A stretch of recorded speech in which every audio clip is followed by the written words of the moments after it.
The Prince and Handmaid.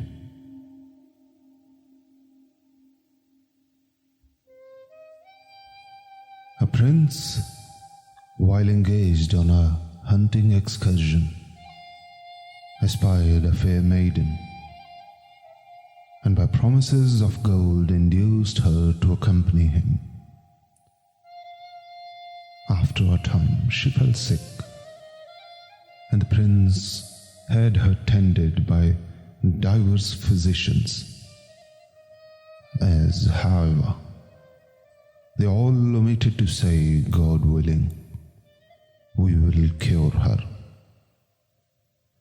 Their treatment was of no avail, so the prince offered prayer, and in answer thereto, physician was sent from heaven. He at once condemned his predecessor's view of the case, and by a very skillful diagnosis discovered that the real cause of a maiden's illness was her love for a certain goldsmith of Samarkand. In accordance with the physician's advice, the prince sent to Samarkand and fetched the goldsmith, and married him to the lovesick maiden, and for 6 months the pair lived together in the utmost harmony and happiness. At the end of that period, the physician, by divine command, gave the goldsmith a poisonous draught, which caused his strength and beauty to decay, and he then lost favor with the maiden, and she was reunited to the king. This divine command was precisely similar to God's command to Abraham to slay his son Ismail, and to the act of the angel in slaying the servant of Moses, and is therefore beyond human criticism. Description of love. A true love is proved such by his pain of heart. No sickness is there like sickness of heart. The lover's ailment is different from all ailments. Love is the astrolabe of God's mystery. A lover may hanker after this love or that love, but at the last he is drawn to the King of love. However much we describe and explain love, when we fall in love, we are ashamed of our words. Explanation by the tongue makes most things clear, but the love unexplained is clearer. When pen hasted to write on reaching the subject of love, it split in twain. When the discourse touched on the matter of love, pen was broken and paper was torn. In explaining it, reason sticks fast as an ass in mire.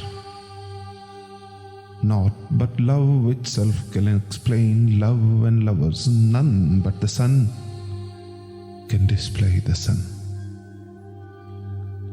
If you would see it displayed, turn not away from it. Shadows indeed may indicate the sun's presence, but only the sun displays the light of life. Shadows induce slumber like evening talks, but when the sun arises, the moon is split asunder. In the world there is naught so wondrous as the sun, but the sun of the soul. But the sun of the soul sets not and has no yesterday. Though the material sun is unique and single, we can conceive similar suns like to it. But the sun of the soul, beyond this firmament, no like thereof is seen in concrete or abstract. Where is there room, is conception for his essence? So that similitudes of him should be conceivable. Shamsuddin of Tabriz importunes Jalal-UDIN to compose the Masnavi. The sun of Tabriz is perfect light. A sun, one of the beams of God. When the praise was heard of the son of Tabriz, the son of the fourth heaven bowed its head. Now that I have mentioned his name, it is but right to set forth some indications of his beneficence. That precious soul caught my skirt, smelling the perfume of the garment of Yusuf, and said, "For the sake of our ancient friendship, tell forth a hint of those sweet states of ecstasy, that earth and heaven may be rejoiced, and also reason and spirit 100-fold." I said, "O thou who art far from the friend, life a sick man who has strayed from his physician. Importune me not, for I am beside myself. My understanding is gone. I cannot sing praises. Whatsoever one says, whose reason is that? Whose reason is thus astray? Let him not boast, his efforts are useless. Whatever he says is not to the point and is clearly inapt and wide of the mark. What can I say when not a nerve of mine is sensible? Can he explain the friend to one to whom he is no friend? Verily, my singing his praise were dispraise. For that would prove me existent, and existence is error. Can I describe my separation and my bleeding heart? Nay, put off this matter till another season. He said, "Feed me, for I am an hungered." And at once, for the time is a sharp sword.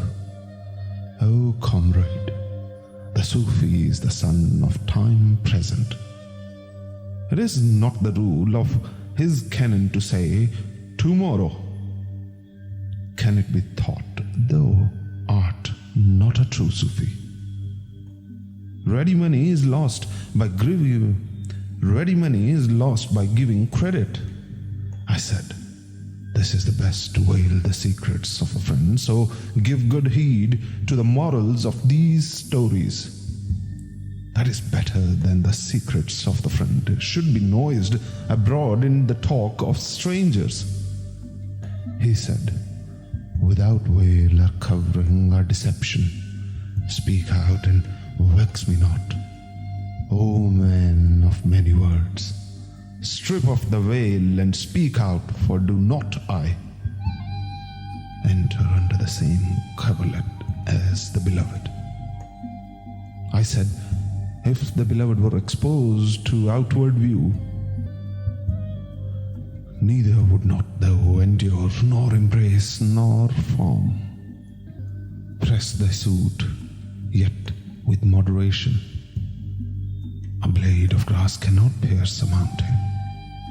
If the sun that illuminates the world were to draw nigher, the world would be consumed. Close the mouth and shut thy eyes of this matter, that the world's life be not made a bleeding heart. No longer seek this peril, this bloodshed. Hereafter impose silence on the son of Tabriz." He said, "Thy words are endless. Now tell forth all thy story from its beginning."